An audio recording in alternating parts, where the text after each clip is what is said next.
2015년 비트코인은 바닥을 형성한 뒤 약 10,000% 상승했습니다. 이 상승장은 정확히 36개월 동안 지속되었고, 이후 비트코인은 고점을 찍은 뒤 12개월간의 약세장에 진입하며 약 85% 하락했습니다. 2018년에도 비트코인은 또 한 번의 주요 바닥을 형성했고, 이후 정확히 36개월 동안 약 2000% 상승했습니다. 그리고 마찬가지로 고점을 기록한 직후 12개월간의 약세장에 들어서며 약 80% 하락했습니다. 다시 한번 2022년에도 비트코인은 바닥을 찍은 뒤 36개월 동안 약 700% 상승했습니다. 그리고 2025년 10월을 기점으로 현재까지 비트코인은 약 35% 하락하며 이전 두 사이클과 매우 유사한 시간 흐름을 보이고 있습니다. 이처럼 반복되는 패턴을 흔히 비트코인의 4년 주기라고 부르며, 여러 언론 역시 이번에도 이 사이클이 다시 반복되고 있다고 빠르게 단정하고 있습니다. 만약 비트코인이 과거의 4년 주기를 그대로 따른다면 2026년 말까지 가격이 3만 달러 수준까지 다시 하락할 가능성도 배제할 수 없습니다. 하지만 이러한 단순한 결론을 내리기 전에 먼저 이 4년 주기를 실제로 만들어내는 원인이 무엇인지를 살펴볼 필요가 있습니다.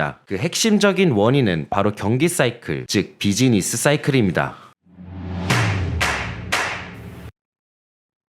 경기 사이클이란 시간이 지남에 따라 반복되는 경제의 확장과 수축 과정을 의미합니다. 이는 정확한 시점을 예측하는 문제가 아니라 현재 경제 환경이 개선되고 있는지 아니면 악화되고 있는지를 판단하는 관점에서 바라봐야 할 문제입니다. 경기 사이클은 크게 4가지 단계로 나뉩니다. 첫 번째는 확장 국면입니다. 이 시기에는 고용이 강하게 유지되고 소비 지출이 증가하며 기업 이익이 성장하고 위험 자산에 대한 투자 성향도 점차 확대됩니다. 그 다음은 정점 국면입니다. 이 단계에서는 경제가 높은 수준에서 작동하며 성장률이 가장 강해 보이는 시점입니다. 동시에 인플레이션 압력이 나타나기 시작하고 투자자들의 안일함과 낙관론이 점점 쌓이게 됩니다. 이후에는 수축 국면으로 진입합니다. 소비가 둔화되고 기업 이익이 감소하며 구조조정과 해고가 늘어나고 금융시장은 점차 리스크 회피 환경으로 전환됩니다. 마지막 단계는 바닥 국면입니다. 이는 경기 사이클에서 가장 낮은 지점을 의미합니다. 이 시기에는 경제 지표가 가장 부진해 보이고 시장 심리는 극도로 비관적입니다. 또한 이 국면은 종종 경기 침체와 맞물려 나타납니다. 이러한 경기 사이클은 본질적으로 인간의 행동에 의해 움직입니다. 확장 국면에서는 인간의 낙관과 욕망이 소비와 위험 감수를 과도하게 밀어붙이고, 하강 국면에서는 그동안 쌓여온 부담이 동시에 드러나면서 경기와 시장에 충격을 주게 됩니다. 이러한 반복적인 행동 패턴이 경제를 직선적인 성장 경로가 아닌 순환 구조로 움직이게 만드는 것입니다. 이러한 경기 사이클을 추적하는 가장 명확한 지표 중 하나가 바로 ISM 제조업 PMI입니다. 이는 미국 제조업 경기가 확장 국면에 있는지 아니면 수축 국면에 있는지를 측정하는 월간 설문 지표입니다. PMI 수치가 50을 상회하면 경기 확장, 50을 하회하면 경기 수축, 그리고 50 전후에서는 중립적인 상태로 해석됩니다. 역사적으로 PMI는 약 4년 주기의 사이클을 보여왔으며, 이 흐름은 비트코인이 그동안 따라왔던 시간 구조와도 상당히 유사합니다. 만약 이 사이클이 그대로 유지된다면 현재 경기 사이클은 2026년 말까지 수축 국면에 머물 가능성을 시사합니다. 그리고 이는 비트코인에게 크게 어려운 환경이 될 수 있습니다. 실제로 비트코인 가격 위에 PMI를 겹쳐서 살펴보면 두 지표 사이에는 매우 밀접한 관계가 나타납니다. PMI가 과속화될 때 비트코인은 강력한 상승 랠리를 보여주는 경향이 있습니다. 그리고 PMI가 50 아래로 하락할 때는 그 반대의 현상이 나타나며, 이는 경기 수축을 의미합니다. 즉, 앞으로 비트코인이 어디로 향할지는 PMI가 어디로 움직이느냐에 달려 있다고 볼 수도 있습니다. 겉으로만 보면 PMI 역시 4년 주기를 따르는 것처럼 보이기 때문에 향후 하락할 가능성이 높아 보일 수 있습니다. 하지만 그 가능성이 실제로 얼마나 높은지를 판단하기 위해서는 경기 사이클 자체를 움직이는 가장 핵심적인 힘, 다시 말해 각 사이클의 지속 기간을 결정하는 근본 요인을 살펴볼 필요가 있습니다. 바로 그 지점을 보여주는 것이 다음 차트입니다. 이 차트는 미국 금융 시스템 내에서 얼마나 많은 자금이 순환하고 있는지, 즉 미국의 유동성 규모를 나타냅니다. 이 선이 상승할 때는 경제 전반에 더 많은 자금이 공급되고 있다는 의미이고, 반대로 하락할 때는 유동성이 회수되고 있다는 신호입니다. 여기에 PMI를 함께 겹쳐보면 두 지표 사이에는 매우 뚜렷한 관계가 존재함을 확인할 수 있습니다. 미국의 유동성이 증가할 때 PMI는 대체로 가속화되는 경향을 보입니다. 반대로 유동성이 감소하면 경제 활동이 둔화되면서 PMI는 수축 국면으로 이동하는 경우가 많습니다. 이러한 관계는 직관적으로도 이해가 됩니다. 자금이 풍부하고 신용 여건이 완화되면 차입과 투자, 경제 확장이 촉진되면서 PMI가 상승하게 됩니다. 반대로 유동성과 신용이 긴축되면 이러한 활동들이 둔화되며 PMI 역시 약세를 보이게 됩니다. 이와 같은 원인과 결과의 관계는 통화와 신용의 변화가 경기 호황과 침체를 만들어낸다고 주장하는 오스트리아 학파 경제이론의 핵심이기도 합니다. 2023년 이후 미국 유동성 지수는 대체로 횡보하는 흐름을 보여왔는데 이는 PMI가 중립 수준 부근에 머물러 있었던 이유를 잘 설명해 줍니다. 하지만 앞으로 미국 유동성이 어떤 방향으로 움직이느냐가 PMI의 향후 방향을 결정짓는 결정적인 변수가 될 것입니다.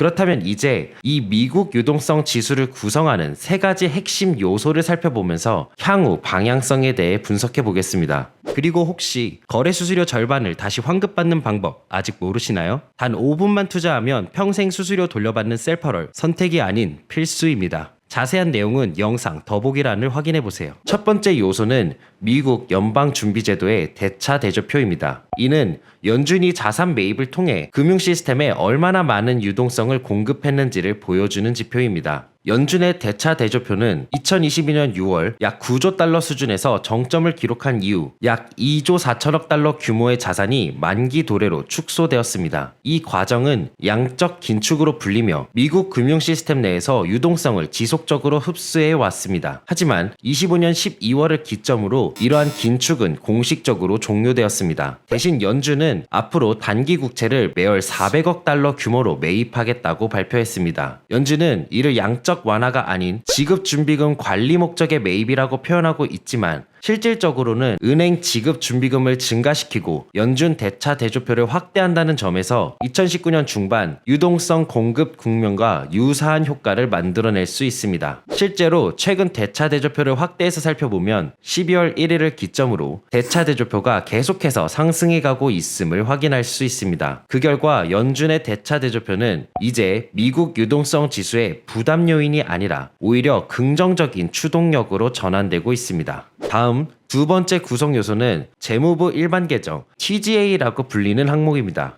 이는 쉽게 말해 미국 정부가 연방준비제도에 보유하고 있는 당좌 예금 계좌라고 보시면 됩니다. 이 선이 하락할 때는 정부가 차입하는 금액보다 지출하는 금액이 더 많다는 의미입니다. 이 경우 자금이 재무부 계정에서 빠져나와 경제 전반으로 직접 유입되며 금융 시스템의 유동성을 추가하게 됩니다. 반대로 이 선이 상승할 때는 정부가 지출보다 차입을 더 많이 하면서 현금 잔고를 다시 쌓고 있다는 뜻입니다. 이 과정은 은행 시스템에서 지급 준비금을 회수하게 되고 결과적으로 은행들이 대출할 수 있는 자금은 줄어들게 됩니다. 즉, TGA를 재건하는 과정 자체가 유동성 흡수 요인으로 작용하는 것입니다. 실제로 2025년 7월 미국 재무부는 이 계정을 25년 9월까지 8,500억 달러 수준으로 재건하겠다는 계획을 발표했습니다. 그런데 11월에는 이미 잔고가 9,500억 달러를 초과했었습니다. 이처럼 목표치를 초과한 이유는 10월부터 11월 중순까지 이어졌던 정부 셧다운의 영향이 컸습니다.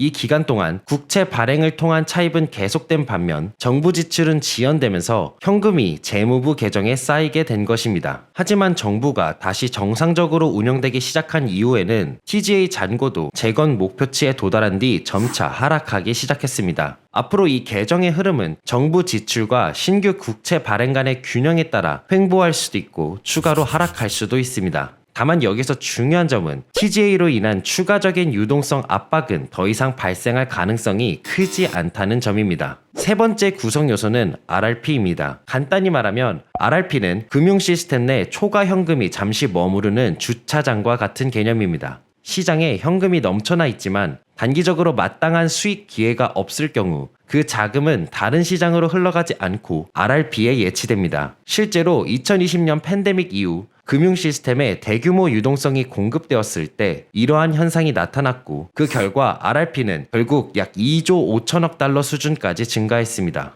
하지만 더 나은 투자 대안이 생기면 이 주차장에 머물던 자금은 다시 시장으로 빠져나오게 됩니다. 실제로 2023년 이후 이러한 자금 이탈 현상이 명확하게 발생했습니다. 현재 RRP 잔고는 거의 비어있는 상태이며 이는 사실 정상적인 상태이기도 합니다. RRP 잔고가 다시 증가하려면 현금이 갈 곳을 잃는 상황이 발생해야 합니다. 예를 들어 재무부가 단기 국채 발행을 급격히 줄이거나 단기 현금 수익률이 RRP 금리보다 낮아지거나 금융 시스템에 충격이 발생해 투자자들이 안전자산으로 급격히 이동하는 경우가 이에 해당됩니다. 하지만 현재로서는 이러한 조건 중 어느 것도 충족되고 있지 않습니다. 따라서 지금 시점에서는 시장 밖에 위치하며 진입하지 않으려는 대규모 자금풀은 존재하지 않는다고 볼 수 있습니다. 즉 RRP는 앞으로 미국 유동성의 큰 부담 요인도 큰 촉진 요인도 되기 어려운 상태입니다. 이제 미국 유동성 지수를 어떻게 계산하는지 살펴보겠습니다. 이 지수는 연준의 대차대조표에서 재무부 일반 계정과 RRP 잔고를 차감하는 방식으로 산출됩니다. 앞서 살펴본 것처럼 연준의 대차대조표는 이제 다시 증가하기 시작할 가능성이 높고 재무부 일반 계정은 안정적인 흐름을 유지하거나 추가 하락할 가능성이 있으며 RRP는 이미 대부분 소진된 상태로 당분간 이 수준을 유지할 가능성이 큽니다. 이 모든 요소를 종합해 보면 미국 유동성 지수는 앞으로 상승할 가능성이 매우 높다는 점을 강하게 시사합니다. 그리고 만약 실제로 유동성이 증가하기 시작한다면 이번에는 전통적인 4년 PMI 사이클이 연장될 가능성도 충분히 고려해 볼 수 있습니다. 이는 곧